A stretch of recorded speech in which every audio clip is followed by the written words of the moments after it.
नमस्कार मित्रों, आप देख रहे हैं अभीश भारत शैलेंद्र सिंह के साथ। आज हम लोग बात करने जा रहे हैं दिल्ली में नवनिर्गठित जो सरकार है, जो कैबिनेट बनाया है भारतीय जनता पार्टी ने अपने 27 साल के वनवास, उसकी क्या चुनौतियां हैं और ये भी बात करेंगे कि अरविंद केजरीवाल का फ्यूचर क्या है। जैसा कि बहुत पहले हमने कहा था कि आम आदमी पार्टी का भविष्य जो है 2025 का चुनाव निर्धारित करेगी, वो चुनाव परिणाम आ चुके हैं और आम आदमी पार्टी बाहर हो चुकी है।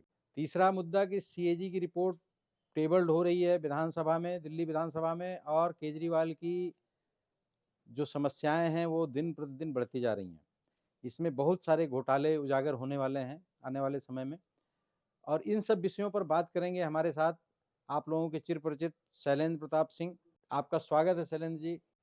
नमस्कार और आपका बहुत-बहुत धन्यवाद कि आज आपने फिर एक बार मुझे बुलाया और फिर से दिल्ली में जो आने वाली चुनौतियां हैं और जो 27 साल का सूखा भारतीय जनता पार्टी का टूटा और दिल्ली जो है एक तरह से मुगलिया व्यवस्था से इंडिपेंडेंट हुई और फ्री हुई, आज़ाद हुई और आपने सरकार बनते ही चुनौतियां गिना दी और चुनौतियां दोनों की तरफ गिनाई आपने कि भारतीय जनता पार्टी के सामने क्या चुनौती है और आप पार्टी के पास कौन सी चुनौती है कि आप पार्टी रहेगी, जाएगी, कहाँ जाएगी, क्या विस्तार होगा, सिकुड़न होगा या केवल चूंकि व्यक्तिवादी पार्टी है तो अरविंद जी के ही भविष्य में क्या आपका भविष्य छुपा हुआ है या फिर अरविंद जी से बाहर आतिशी जी और अन्य नेता क्या उसको ले जाने में सफल होंगे।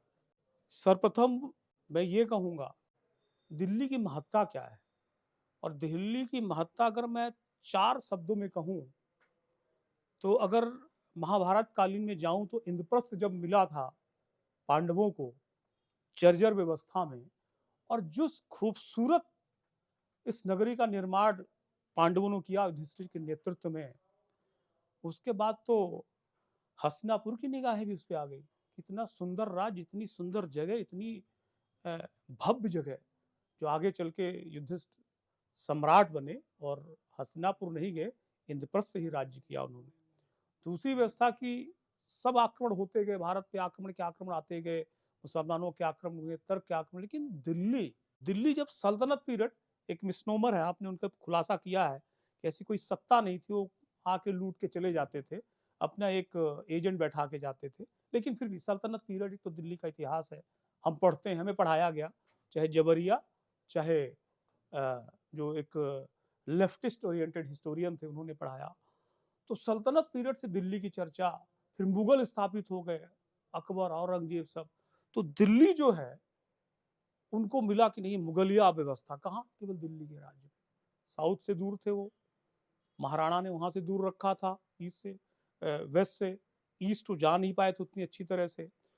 उसके बाद अंग्रेज जाए जब, तो अंग्रेजों ने 1911 में जो है कलकत्ता छोड़ के दिल्ली की राजधानी बनाई। तो दिल्ली की महत्ता जो ग्लोबल अटैकर्स थे, इन्वेडर्स थे, उनको भी समझ में आती है और दिल्ली की व्यवस्था, दिल्ली की महत्ता इस देश की जनता को समझ में आती थी। तो शायद यही बार बार भारतीय जनता पार्टी के ऊपर इल्जाम लगता था कि सब कुछ जीतने के बाद आखिर दिल्ली में क्या है कि 27 वर्ष से आप जो जीत नहीं रहे। तो इस जीत के इतने बड़े मायने हैं, इस जीत कितनी बड़ी महत्ता है, इस जीत का इतना दूरगामी परिणाम है कि आप अगर व्याख्या में सोचें तो सोचने के लिए बड़ा ब्रह्मांड छोटा पड़ जाएगा। हाँ, दिल्ली का इतिहास तो अपने में अद्भुत है, लेकिन सबसे बड़ी जो बात निकल के आ रही है कि अभी जो दिल्ली दिल्ली के बारे में कहा जाता है कि सुप्रीम कोर्ट ने कई बार कहा कि गैस चैम्बर बन जाता है। यहाँ की हवा, यहाँ का जल, यहाँ का जो ट्रांसपोर्टेशन या इंफ्रास्ट्रक्चर है, या यहाँ की स्वास्थ्य व्यवस्था, जिस तरह से मोहल्ला क्लिनिक में सूअरों का साम्राज्य होता था, वहाँ गंध फैला हुआ था। बीजेपी इस रोल मॉडल को देख के लोगों ने बीजेपी को चुना है कि बीजेपी, भारतीय जनता पार्टी की चूंकि सेंट्रल में भी सरकार है, तो प्रदेश को वो एक, जो जैसे भारत का नाम बड़ा हो रहा है वैसे दिल्ली भी एक इंटरनेशनल राजधानी बनेगी। वो जो इंफ्रास्ट्रक्चर, जो एम्यूनिटीज होते हैं वर्ल्ड क्लास सिटीज में, वो उम्मीद कर रही है जनता। इसमें जो भारतीय जनता पार्टी की रेखा गुप्ता जी के नेतृत्व में जो सरकार बनी है, 6 कैबिनेट मंत्री भी आ गए आपके। जिस तरह से ये लोग डे 1 से काम भी शुरू कर दिए, लेकिन क्या आपको लगता है कि ये किस लेवल पे इन सब चुनौतियों से निपट पाएगी भारतीय जनता पार्टी? बड़ा मार्मिक और बड़ा संदर्भित प्रश्न किया आपने। और मैं तो आज आपसे कहूं कि ये प्रश्न युधिष्ठिर ने पूछा था भगवान कृष्ण से कि इंद्रप्रस्थ को संभालने के लिए इतनी बड़ी चुनौती है। इतना कहा जाता था इंद्रप्रस्थ में सांपों का राजा रहता था, सांप ही सांप रहते, सर्प ही सर्प रहते थे। तो कैसे यहाँ पे राज सत्ता और किस तरह से यहाँ पे एक व्यवस्था हम एस्टेब्लिश करेंगे। तो अब निश्चित रूप से भगवान कृष्ण ने उस टाइम के इंजीनियर जिन्हें विश्वकर्मा जी को बुलाया था कि इस नगरी को ऐसा अद्भुत नगरी बनाओ कि पूरा विश्व देखता रह जाए। तो विश्वकर्माई प्रयास की जरूरत तो है, इसमें कोई दो राय नहीं है। क्योंकि 27 साल में अगर देखें सरकार बदलाव के कारण, तो केवल मदन लाल खुराना जी की सरकार जब गई थी तो प्राइस राइज पे गई थी, उसमें कोई करप्शन चार्जेस नहीं था। जो कि उस समय चूंकि होर्डिंग बड़े बड़े काला बाजार लोग अपने पास स्टोर कर लेते थे, उसी पे सरकार चली गई थी। प्याज का दाम बढ़ गया प्याज का था। दाम बढ़ने से, प्याज का दाम बढ़ने से। लेकिन दो अन्य सरकारें जब गई, जब 2013-14 में शीला दीक्षित जी की सरकार गई, तब भी व्याप्त भ्रष्टाचार का छाया था, पूरा आसमानी रूप थी। आज जब 2025 में सरकार गई, वहां भी व्याप्त भ्रष्टाचार है। अब भ्रष्टाचार केवल उसमें नहीं, हवा, पानी, मेडिकल, हर चीज में। तो बिल्कुल जिस तरह से पांडवों की जर्जर जमीन मिली थी, ऐसे ही जर्जर व्यवस्था भारतीय जनता पार्टी को मिली है। और जर्जरता फाइनेंस में है। कैग रिपोर्ट आपके सामने, आपने खुद वर्णन किया कि आने जा रही है। आपने उस मेडिकल सिस्टम को, जो मोहल्ला क्लिनिक, जिसमें कहा कि वो सुअर पालन केंद्र ज्यादा लगने लगे हैं, वहां पे सुअर और बैल ज्यादा उपस्थित रहती है बजाय डॉक्टर के, बजाय पेशेंट के, वो एक मेडिकल सिस्टम फेल। तीसरा आपने जो मुद्दा उठाया, स्वस्थ जल, साफ जल, हवा, पानी, यमुना, जिसकी शपथ शायद आज का बच्चा बच्चा ले रहा। और मैं आपके अभी इस भारत को बधाई दूंगा कि पहली बार हिंदुस्तान के इतिहास में और दिल्ली जैसी इकोनॉमिक कैपिटल में, जहां कहते लोग बड़ा प्रैक्टिकल कैपिटलिस्ट माइंडसेट के लोग रहते हैं, वहां पे शुद्ध जल, शुद्ध पानी, नाली, ये मुद्दे बने जो किससे जुड़े हुए हैं, जीवन से, उनके हेल्थ से, उनकी सुख शांति से, उनकी पारिवारिक सुख शांति से। तो मैं आपके अभी इस चैनल को बधाई दूंगा कि कम से कम आपने लगातार इस आवाज को उठाया और मुद्दा बना, और पार्टियों ने मुद्दा बनाया, और उसमें केजरीवाल ने माफी मांगने मजबूर हुआ कि यमुना साफ नहीं कर पाया, नाली दे नहीं पाया, हवा शुद्ध दे नहीं पाई। अलग बात है कि हरियाणा पे इल्जाम लगाया कि पानी तुमने जहरीला दिया, वो अलग बात है कि अपनी ही पार्टी में उसके पहले इल्जाम लगाते थे जब सरकार में थे कि पंजाब से जो है अशुद्ध हवा आती है, पराली जलाई जाती है। पंजाब में कहा कि अशुद्ध हवा दे रहा, हरियाणा जहरीला पानी दे रहा।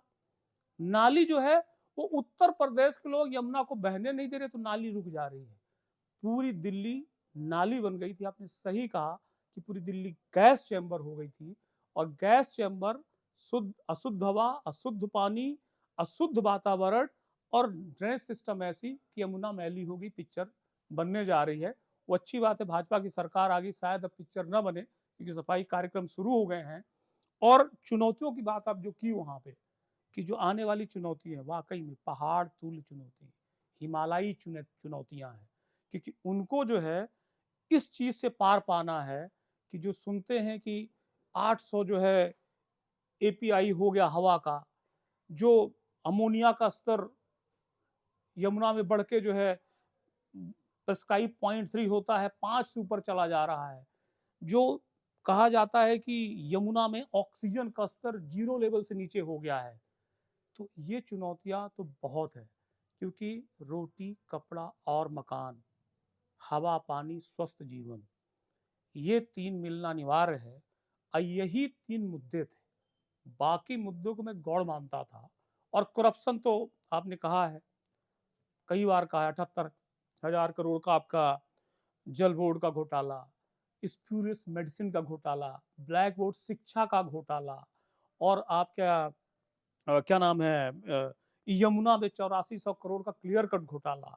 जिस हिसाब की समस्याएँ हैं, जो चुनौतियाँ हैं, जिस तरह का मंत्रिमंडल में जो रेखा गुप्ता जी जो सीएम हैं, इन्होंने जिस तरह से अपने मंत्रियों को विभागों का बँटवारा किया, चाहे प्रवेश वर्मा जी हों, उनको इरिगेशन फ्लड का दे दिया, मतलब यमुना और ये सब चीज़ों का सारा काम एक बड़ी महत्वपूर्ण ज़िम्मेदारी दे दिया है प्रवेश वर्मा जी को, जिन्होंने केजरीवाल जी को हराया था।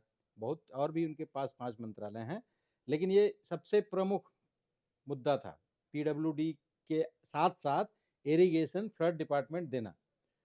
दूसरा स्वास्थ्य की ज़िम्मेदारी इन्होंने दे दी पंकज सिंह को।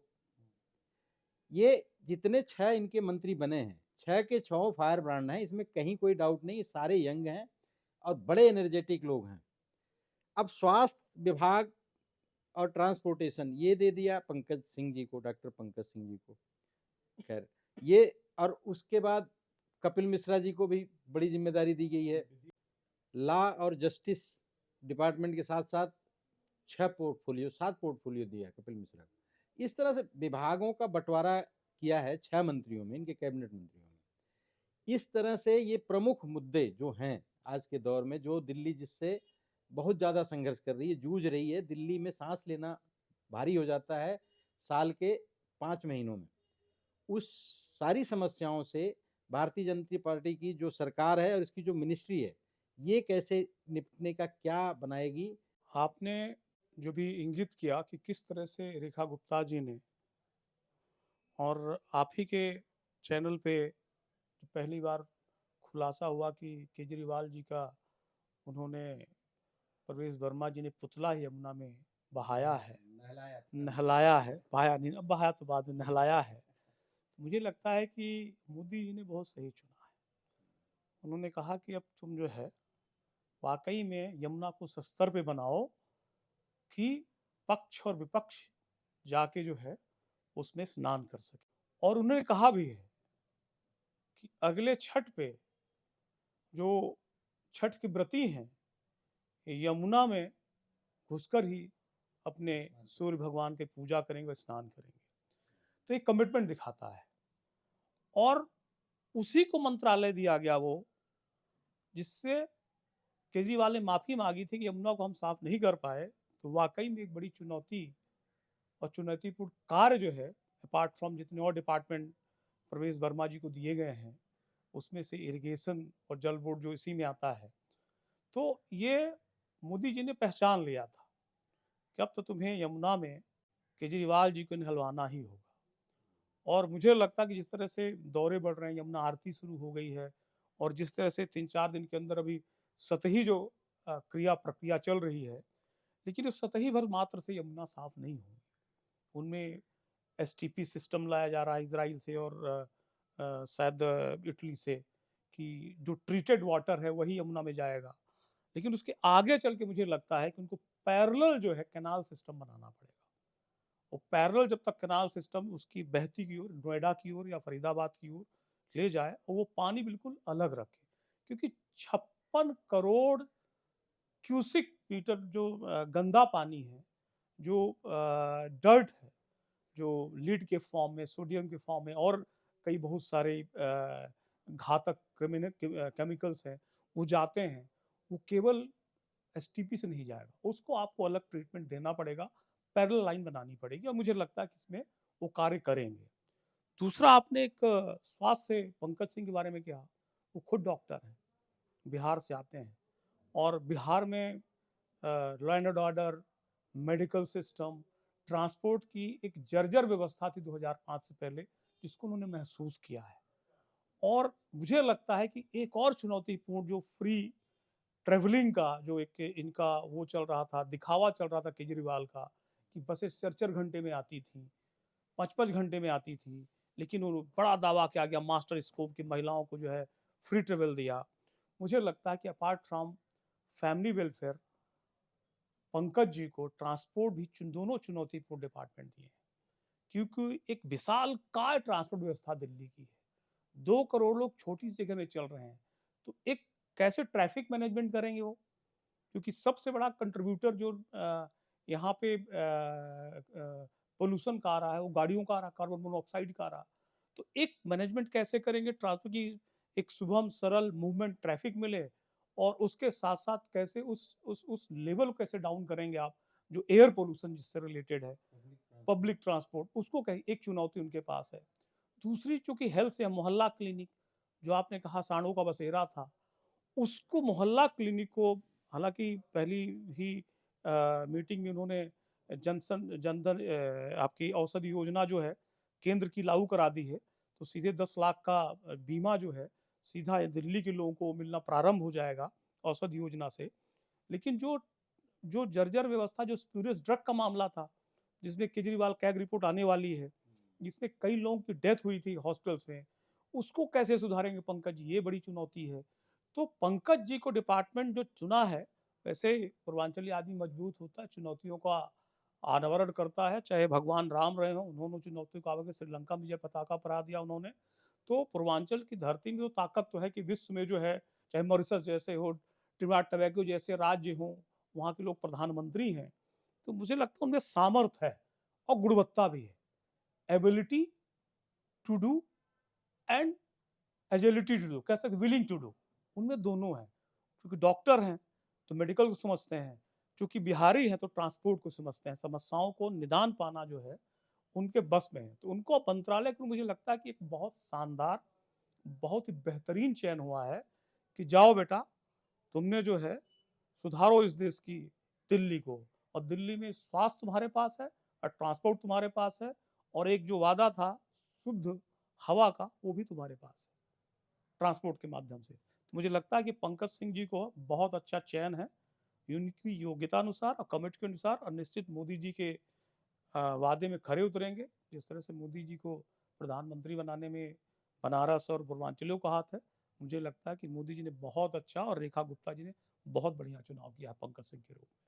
तो एक आखिरी पड़ाव पे चलते हुए एक आखिरी सवाल कि अरविंद केजरीवाल का भविष्य क्या है?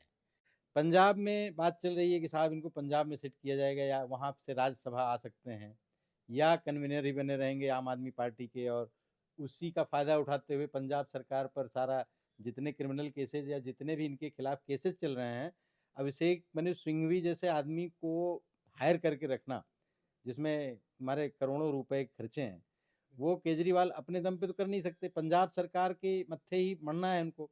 तो वो अरविंद केजरीवाल का भविष्य क्या होगा, और आने वाले समय में आम आदमी पार्टी का क्या होगा? क्योंकि आम आदमी पार्टी में जिस तरह से बातें चल रही हैं कि आतिशी अपने आप में ही एक नंबर की कलाकार आदमी है, वो तो अपने पद से कॉम्प्रोमाइज़ नहीं करने वाली। उधर भगवंत मान जैसा आदमी जो शाम को कुछ बोलेगा, सुबह कुछ बोलेगा, वो आदमी भी प्रेशर महसूस कर रहा है कि यार केजरीवाल आके कहीं पंजाब में ना बैठ जाए। तो आने वाले समय में, और कैग सीएजी की रिपोर्ट भी आने शुरू हो गई है, इसमें जेल जाने का भी संकट है। तो केजरीवाल का फ्यूचर और आम आदमी के फ्यूचर के बारे में थोड़ा-सा आप विस्तार में बताएँ? आपने बड़ा ही जटिल प्रश्न किया कि एक व्यक्तिवादी जब पार्टी का निर्माण होता है और आंदोलन से निकलती है, और जेपी आंदोलन के बारे में तो आपने सुना, बड़ा भारी आंदोलन था, और उससे जब पार्टियां निकली तो कई पार्टियां निकल गई। रामविलास जी की पार्टी निकल गई, नीतीश जी की पार्टी, लालू जी की पार्टी, जनता दल थी ही, और मेरे संज्ञान में 2-4 होंगी तो पता नहीं है। तो आंदोलन से पार्टी का निर्माण हुआ है, लेकिन दोनों आंदोलन में बड़ा अंतर था। वो समाजवादी आंदोलन था, ये तो पैसा बटोरने वाला आंदोलन था, बहकाने वाला आंदोलन था। और वो आंदोलन की जो पार्टियां हैं, आप आज भी देख रहे हैं, 50-60 साल बाद भी उनके लीडर या उनके माध्यम से उनके पारिवारिक लोग पार्टियां चला रहे हैं, चाहे मुलायम सिंह जी हो और भी पार्टियां हों। केजरीवाल जी का जो उदय है, वो दूसरे कंधे में सवार हो गया है। चाहे अन्ना के आंदोलन में सवार हो, चाहे झूठा कार्य करके मैग्सेसे अवार्ड ले लिया हो कांग्रेस पार्टी को पटा के, तो उनका पूरा का पूरा एजिटेशन और पूरी की पूरी पार्टी के निर्माण की प्रक्रिया जो है, बिल्कुल झूठ और मिथ्या पे आधारित है।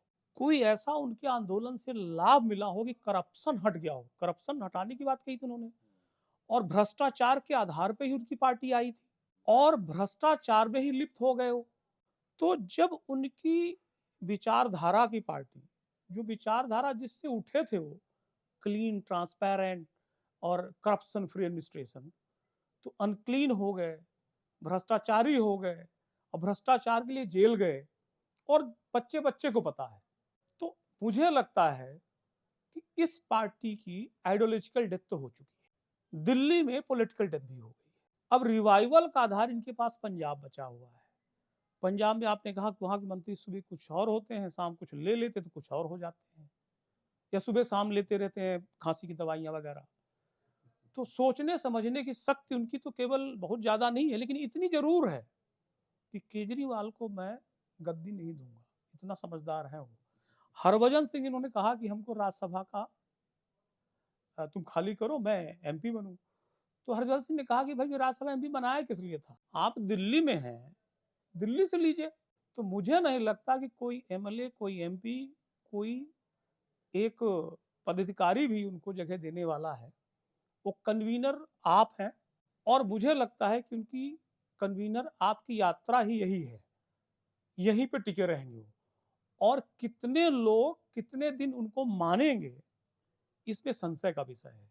क्योंकि आपने कहा कैग की रिपोर्ट आने वाली है, पुराने जो केस चल रहे हैं उनकी चार्जशीट लगभग फाइल होने जा रही है, और लगभग सीएजी की रिपोर्ट आते ही ये तो बिल्कुल मान के चलिए कि जल बोर्ड जो घोटाला है, और दूसरा स्पूरियस ड्रग, और तीसरा यमुना, जो जमुना के लिए उन्होंने प्रोविजन बनाया था, जो लगभग 8400 करोड़, जो बिल्कुल लिखित है। जिस तरह से कॉमनवेल्थ गेम्स में रिपोर्ट थी जिसमें 8000 करोड़ घोटाला था, शीला दीक्षित नहीं रही इस दुनिया में, उनका जेल जाना तय था। तो इसलिए मुझे लगता है कि अब स्थायित्व स्थान जो केजरीवाल का होगा, वो तिहाड़ जेल होगा, कि उनको मालूम है कि सरकार का आना कितना ज़रूरी है। इसलिए जो है कि मैं बच सकूँ। अब मुझे नहीं लगता कि वो बच पाएँगे, और मुझे लगता है कि आपका जो भी भविष्य है, अब देख रखते हैं कि दिल्ली में अ, आतिशी जी हैं, नेता प्रतिपक्ष बनी हैं, और मुझे लगता है कि अब कितने दिन उसको ढो पाएँगी वो, कितने दिन चला पाएँगी वो, ये देखने की बात है। और मुझे लगता है कि अभी ईस्ट भारत थोड़ा-सा मुस्कुरा रहा है, उसको पता है कि उसका भविष्य क्या होने जा रहा है, और उनकी यात्रा अब दिल्ली से, कहावत थी कि जो अ, अंतिम मुगल शासक थे कि जिनकी सल्तनत जो है पुराना लाल किला तक सीमित रह गई थी, दिल्ली से पालम तक रह गई थी। मुझे भी लगता है कि उनकी यात्रा जो है केवल कौशाम्बी से और तिहाड़ तक रह जाएगी। तो आज की चर्चा को यहीं विराम देते हैं। आपने बहुत अच्छी-अच्छी बातें इस विषय में बताई हमें। इसके लिए आपने समय निकाला और आपका बहुत-बहुत धन्यवाद शरतचंद्र जी। नमस्कार वंदे मातरम बंधुओं, आप सबको बहुत-बहुत धन्यवाद। हमारे चैनल को लाइक करें, सब्सक्राइब करें और शेयर भी करें। धन्यवाद, नमस्कार।